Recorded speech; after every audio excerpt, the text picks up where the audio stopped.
Self blast oil circuit બ્રેકરના કાર્યકારી સિદ્ધાંત એટલે કે વર્કિંગ પ્રિન્સિપલને સમજાવો. તો જ્યારે સર્કિટ બ્રેકરના કોન્ટેક્ટ ખુલે છે એટલે કે કોન્ટેક્ટ બ્રેકર તમારું ઓપન થાય છે, તમારા કોન્ટેક્ટ છે મૂવિંગ કોન્ટેક્ટ જે છે તમારા ફિક્સ કોન્ટેક્ટથી અલગ થાય છે, ત્યારે એ બે વચ્ચે એક આર્ક ઉત્પન્ન થાય છે અથવા તો સ્ટ્રાઇક થાય છે. આ આર્કની ગરમી જે છે આસપાસના ઓઇલનું વિઘટન કરે છે, જે આર્ક કંટ્રોલ ચેમ્બરની અંદર હાઈ પ્રેશર ગેસ, એમાં જેમાં મુખ્યત્વે હાઇડ્રોજન છે, મિથેન, ઇથેન એના જેવા હાઇડ્રોકાર્બન ગેસ ઉત્પન્ન કરે છે અથવા તો બનાવે છે.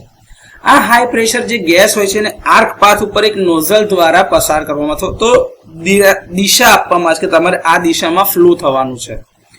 ગેસ અને ઓઇલ આ બંનેની વરાળનો એક બ્લાસ્ટ થાય છે જે આર્કને ઝડપથી ઠંડો પાડે છે અને આર્કની લંબાઈ વધારે છે, જેના કારણે તે એક્ઝેક્ટ કરંટ 0 ના ઇન્સ્ટન્ટ ઉપર ઓલવાય છે.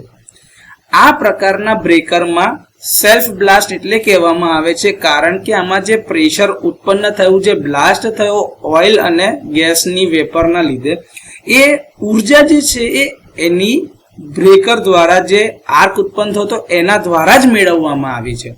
એટલે જ એને સેલ્ફ બ્લાસ્ટ પ્રકારનું ઓઇલ સર્કિટ બ્રેકર કહેવામાં આવે છે, કારણ કે જરૂરી પ્રેશર જે છે એ આર્ક એનર્જી દ્વારા જ વિકસિત થાય છે.